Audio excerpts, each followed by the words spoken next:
Okay, hello. Hello. Hello. Hello. Hello, Dad, it's you again. That's me. Yes, So it is. you said I gave you the whole day to work on some concepts. Yes, I did manage an hour or so. Yeah, and so we started out with a Chazm. Shazam, that's it. That would be Charles Manley. Yes, Chazm. Chazm. So this is what you came up with. Can you explain what you've got here? Well, I tried to come up with a more balanced design here. You think that's balanced? Well, it looks more eye sweet to me than sweet. what we had. Uh-huh. It looks more for all the powers at the back. Yeah. All the control surfaces are in the middle to the front. Apart from the steering part, which is the tail. Right, when we have these extra bits, I downloaded a load of mod packs. There's like a space shuttle in there. There's the truss pack. There's Cosmos. Yeah. So anyway, you want to see how this thing flies, right? Let's have a go. You think? Yeah. How do you think it'll do? On a score of 1 to 10. 1 to 10, about 4. About a 4. Yes, then I mean, I can already see one of the engines is falling off. Yeah, that is a marvel of engineering. Well, you have to Scotland fix that. would not be proud. No, you have to fix it. It's not Clyde built. No. Let's see what happens. We're powering up the engines. I'm gonna try and keep it on the runway a little. Oh, there we go. Oh dear. Oh, Scott, you destroyed my wonderful machine. I think it was poorly built. I think that's. I think it was poorly piloted. Okay, so how can we Let's try fix again. Let's try and fix this, right? So the first thing I think that we're missing is we need an extra strut here, right? Oh, it needs something. It needs something to balance that out. How can I grab this darn strut? I tried that, but it didn't seem to work very It's well. there. It's there. And it's an actual thing. It's actually pulling on the actual aileron part of it, which is the steering surface. The steering surface. Which is I have to say, I think this tail plane is pretty huge. Okay. No. Well, it doesn't matter because as long as it's not causing too much drag, it should be good. Come on. Try to connect. You've seen a tail plane on a 747? What is that not doing? Okay, this is kind of weird. I have the sail plane on a 747. You were saying? Yes. Have you ever seen the size of one of these? It's the size of like a tennis court, right? Wow, that's correct. Wait, why have we only got it on one side? I don't know. Oh, I never put them. Wait. Oh, weird. Okay, how come this one is rotated? Got one that one there. That one's rotated. That's really I have no odd. idea. It's my inexperience with the program. I'm sure. What do you normally use when you design stuff? I use a Solid Edge program. Solid Edge. Or I use SolidWorks, depends. Well, what's the difference between Solid Edge and SolidWorks? Not a great deal. Okay. Oh, there, we finally did it. Oh my goodness. Okay. Yes, that looks. By the way, because you've got two struts like that, it's almost going to act like a harp in the wind. It's going to buzz. It's going to sing. It's going to sing. Yeah. Are you going to provide sound effects? Yeah. So after I did that video yesterday, I had a bunch of questions off you. People really kind of dug your accent and your... Oh, my accent? Yeah, and a bunch of other things. I had... they asked what you do and where you're from, and that was kind of obvious because we explained that previously. One of the people... Whoa! One of the people... Oh, yeah. Asked if you are in fact Billy Connolly. Are you Billy Connolly? No, but I actually knew Billy Connolly many years ago. Many years ago? Oh, look! He survived! Well, I survived great. Yes. So did Billy Connolly. He survived as well. So how did you know Billy Connolly? I met him one night when I was a student. Aye. At a place called the Marland Bar in George Street in Glasgow. Oh, I see. When he was becoming or he was attempting to be an up-and-coming entertaining artiste. And he played with a band called the Skillet Lickers, with a guy called George McGovern and Jim Carrey. Oh. What did he play? He played the banjo, George McGovern played the banjo, and he also played the mandolin, and Jim Carrey played the guitar. Wait, but you're saying Jim Carrey, you don't mean Jim Carrey, right? That's a completely different person. No, totally different one. And not as funny as Billy Connolly. Sorry? Jim Carrey, not as funny as Billy Connolly. No. Okay, I'm going to just try and mess this up. The guy, McGovern, also had a brother. Aye. Difficult to remember the name. Who used to play a Wheatstone squeeze box. What is a Wheatstone squeeze box? It's a concertina. I see. A concertina. Anyway, these guys used to sing stories about yore and all sorts of things like that. And especially about this thing that was a growth that was in the toilet wall. Everybody was sure was alive and talking to them when they went to the toilet. What? Anyway, This sounds like science fiction. I met this guy a long time ago. Okay. And, I'm quite sure he doesn't remember me, but I certainly remember him. All right. But you played banjo as well, right? I did. That's one of the reasons that's one of the reasons I started playing banjo. Ah. The 5-string banjo? Oh, I did indeed. Okay. I've moved this back. So there's this... Not because of Billy Connolly, it's because of George McGovern. Oh, because of George McGovern. But he was a good player. So I've moved the centre of the lift backwards a bit. And another lady who I met at a concert one night called Peggy Seeger.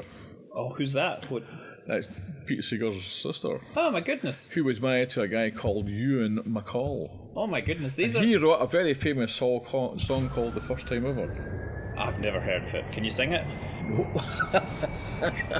No, we want to actually keep people watching, right? Oh, there we go. Oh, look. No. Oh, no. It needs a fuel tank at the front to balance it.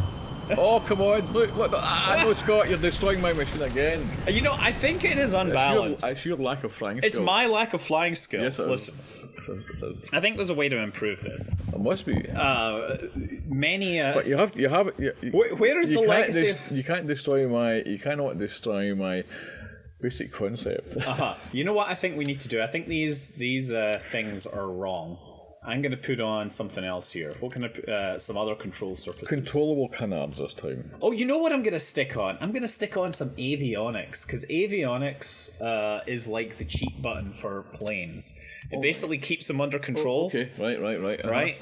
I know. So in case you hadn't guessed, I'm now actually in control of the mouse, and my dad is just directing, like Werner von Braun, a Scottish Werner von Braun in the background. Oh, right, okay. I also think this rocket is going to be rubbish.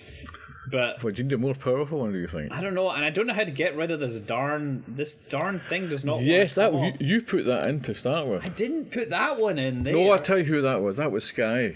Oh, Sky did that? Sky did that this morning. Okay, let's stick this back on. Okay. It's still there. It's still there. You know what? I think I'm going to throw this, but you know what? I think that tailplane is too big as well, right?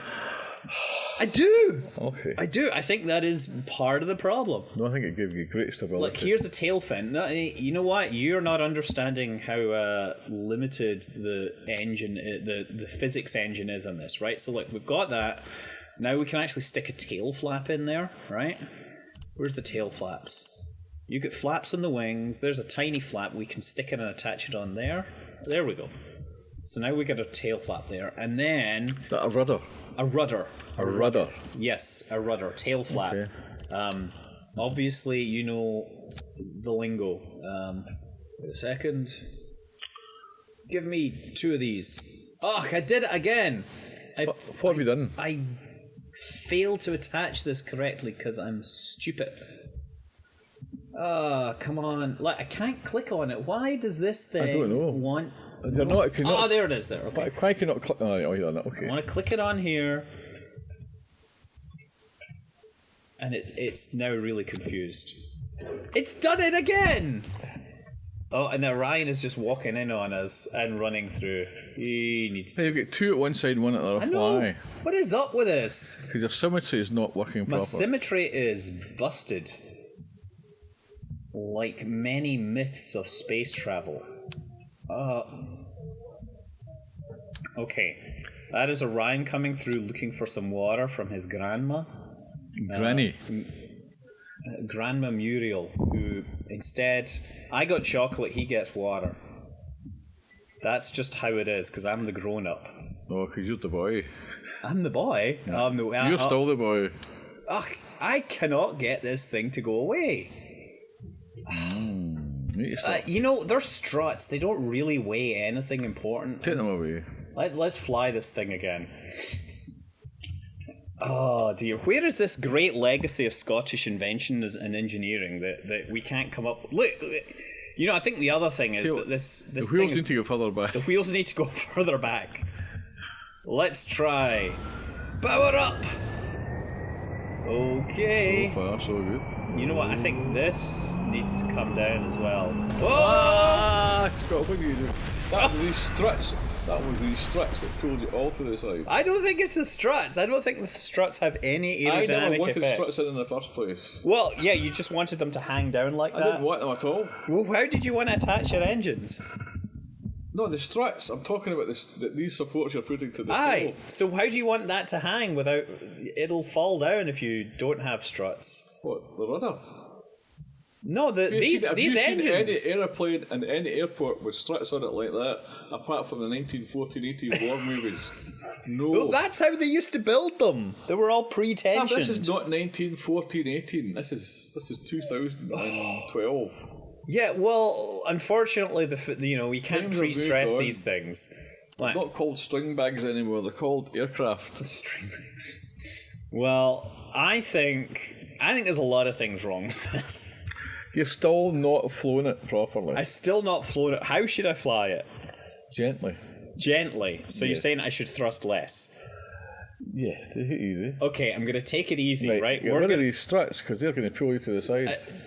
Okay, causing drag. right. We're going to take away this tailplane again, right? No tailplane. We're going to put another tailplane on without the struts You put a attached. double tailplane on, right? You want a double tailplane? I can do I that. just put it at a V. Right there, like that. That's better. Yeah, I'm doing this. So yeah, we're trying to fly. What is Orion asking for something? You just like the airplane. You're supposed to be You know it's your asleep. grandpa's airplane, that's one.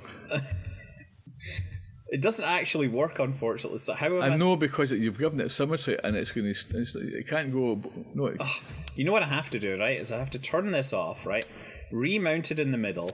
Then I stick the flap on. Finding out what way to rotate the flap is non-trivial, right? So then I take it off, put it to the side, turn on symmetry, and now I have a double tailplane Wow. with fins on it. Okay. Now, if you want to steer with that, how does it work? Let me see. And well, you'll see when I try to fly, but you know what's going to happen is these engines are going to fall off before I get anywhere. Why should they fall off? They're attached, but They're attached by these hard points, which aren't particularly strong. No, listen, you have VC-10s, which are nothing, and you have many aircraft nowadays which have edges attached. Some of them have four edges attached to it. They're exactly the same. Okay. manner. What, you mean they hang down like that? No, they don't. No, pendulously? they weren't hanging down before you put Okay, it. so they were hanging down until I put the struts on. Okay, so there we go. So why? There we go. Now we're flying. Let's see if we can get airborne. There, you see? That is much more flyable. Oh, okay. So you tore the wings off, tore the engine off. Yeah. You're left with a I think we're onto something there. I don't think so. If you're building a rocket plane, I think having no actual plane helps. You know what? And that engine is rubbish. I think we should replace the engine. Right? Can we replace the engine? With what? Something more awesomer. That looks the other thing looks quite awesome. The other thing we could do is we could put the things on there, and then we'd be scraping. Wheels. Aye, then we'd be scraping along the other way. Right, but why would it support it now? What? How is it going to support it? What do you mean? How's it going to support it? Well, it fell off without any support before. No. I could put wings here like this, so now we'll have 4 sets of wheels at the back. Okay. Right? Oh yeah, I was going to get rid of this and stick a better engine on. So what have we got? We could stick the nuclear. I'm not going to stick the nuclear on. No. That would be redonkulous. The Aerospike basically is the one, but it's that is the most efficient engine in the game, right? Right. Sit up closer. So the Aerospike is based on like newfangled modern technology, and it is most efficient engine in the game. Is it? Aye. Well, actually, that's not true. The thing about the Aerospike is that it, instead of blasting the fuel outwards, it kind of blasts the fuel inwards along the surface of this spike. Right. And that actually gives it an adaptive nozzle, which basically means that its specific impulse doesn't tail off as badly. Okay, I'm going to move this down to here just in case I need to fire it up. Okay, there we go. Let's see how well this flies now. Well, it doesn't look so bad so far. Just wait. Oh! it just totally doesn't want. Oh look! Oh yes! No. See these canards at the front? You're not using these properly. How am I not using them? Because you're too clumsy on the control. You're giving it too much power too soon. Oh yeah, let's turn on the. I turned on the there. I've turned on what's his face on the avionics. Turn on the avionics. The avionics are on now. They're not helping me particularly much. Oh dear, oh dear. Are you okay? Dear. I really think that you're great at designing stuff on the assembly line, but aircraft. Well, I need more experience in aircraft. I've not done aircraft in my life. But by the time I go back home, I will have designed an aircraft that it can fly itself. It will be able to fly itself. Well, there we go. Let's see if we can get some of this airborne. Look at this thing. It's flying like jelly. Look, there it goes. Let's see if it can hold its position. Don't give it too much power all at the same time. That's the problem. Too much power. Too much power? Mm-hmm. There, look. See, it's the avionics that make all the difference. This thing's just going to go vertical on me. It's like a hummingbird. Look at the thing. Whoa. Yeah, this is like the wobbly aircraft.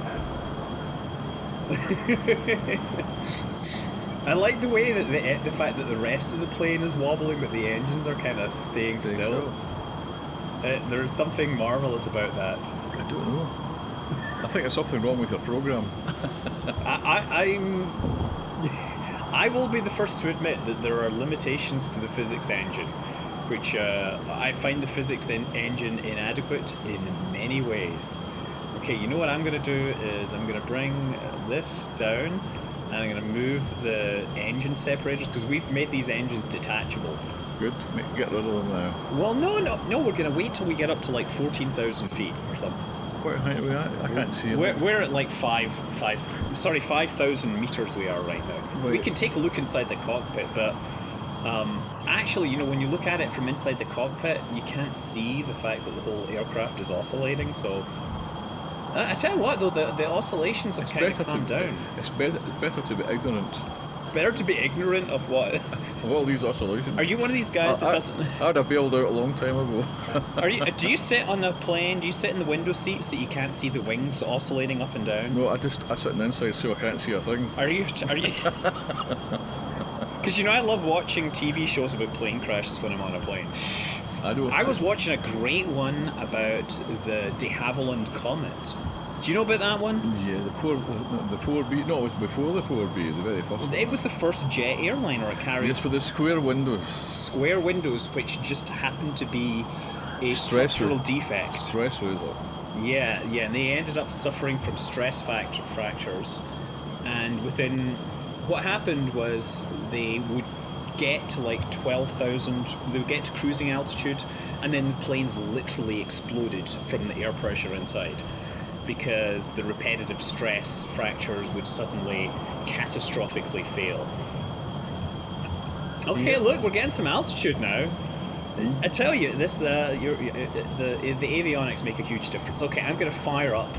I can right click, I can see that my efficiency's dropping off, so I'm going to fire up the main engine now. There we go. Look at that. Getting some real altitude. Of course, the only problem here is... You have to get rid of these other engines, yeah. Well, no, the bigger problem... You're going too stately. You're not getting enough forward motion to give you an orbit. Well, yeah, and the other problem that is that you've only used the aviation fuel tanks, and those have like a quarter of the fuel that you would normally have in a regular fuel tank. So we're going to run out of power very, very soon. But we're going about 1.3 kilometers per second. I wonder if we'll make it to the next island, or we might actually make it to the land. Wow. We should totally try and land this thing, shouldn't we? Has it got any wheels? Yeah, remember I had spare wheels on it? Look, there we go. Oh, you're right, yeah. Yeah. The de Havilland Comet, yeah, it was the first jetliner to market. It was, actually. And even before Boeing, and it was like It was able to go twice as fast as any other passenger aircraft. That was at when the time. the UK ruled the skies. That was. And unfortunately, when this crash happened, it became like a national emergency. And Winston Churchill basically authorized a whole lot of funding to try and figure out what was wrong with it, because, you know, they knew that essentially that Boeing was going to catch up soon if they didn't do something about it. So, they built this giant water tank. I don't know if you know this story. They built a giant water tank to test the flight cycle. They had the plane, and they put the wings sticking out of it, and they put those on hydraulics that would oscillate the wing up and down to simulate in... Turbulence. Just simulate the stresses of flight. And, there we go. We're going down the way. I think we're having... is that daylight catching up on us? I'm just... oh, no. Looks like lightning to me. No, it's just for some reason the lighting has decided to change, but that's okay.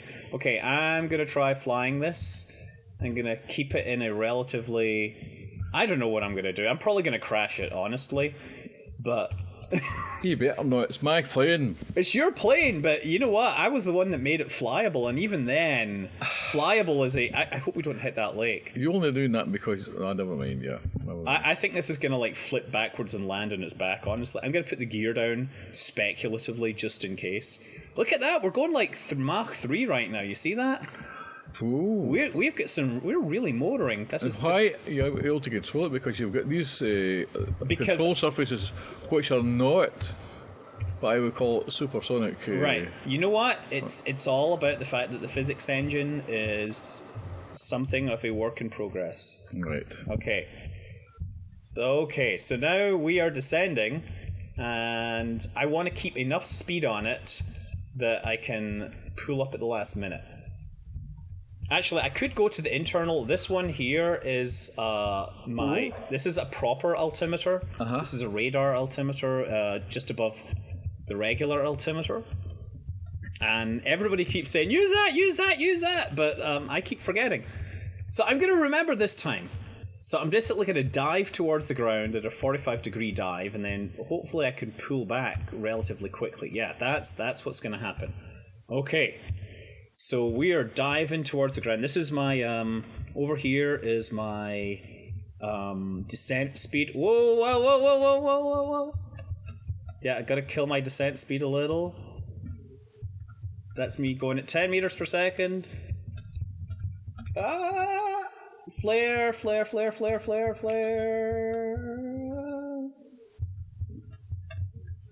Oh, wow. Wow, is that me landed? No, you're getting there, but just pull the nose up a bit. A wing bit. Oh! Okay, no, come on. Keep going. I'm trying to roll this thing onto its wheels. I'm like turning in a circle. You know what? If I look in the outside... There you go. You were doing it just about right there. I know. More. Oh, too much. Oh, dear. Oh, look, there's the rest of the plane. I landed it. Why? How did you manage that? Look, there's the... you know what? I think... you landed a bit of it. I must have lost one of the wings on landing, but we can't tell that because we can't replay it. Why not? Well, actually, we can, because we can look at the black box. So let's hit escape. End flight, and it'll tell you the separation. Delta wing crashed into terrain. Control surface. So I lost when I hit the ground. Yeah, I lost the delta wing, and then 4 seconds later, I lost my canard. And then as I hit the brakes, like 25 seconds later, we lost the rest of the plane. Well, what you should have done is put a parachute in the back there to try and steady you. A parachute? Would have helped. It might have. A drogue, just to give you a bit of stability. But they actually have brakes on the wheels. Well, okay, that was a rather more successful flight. Okay, right. Dad. Right. Well, thanks for watching, everyone. Yeah, you guys fly safe. Bye. Cheerio.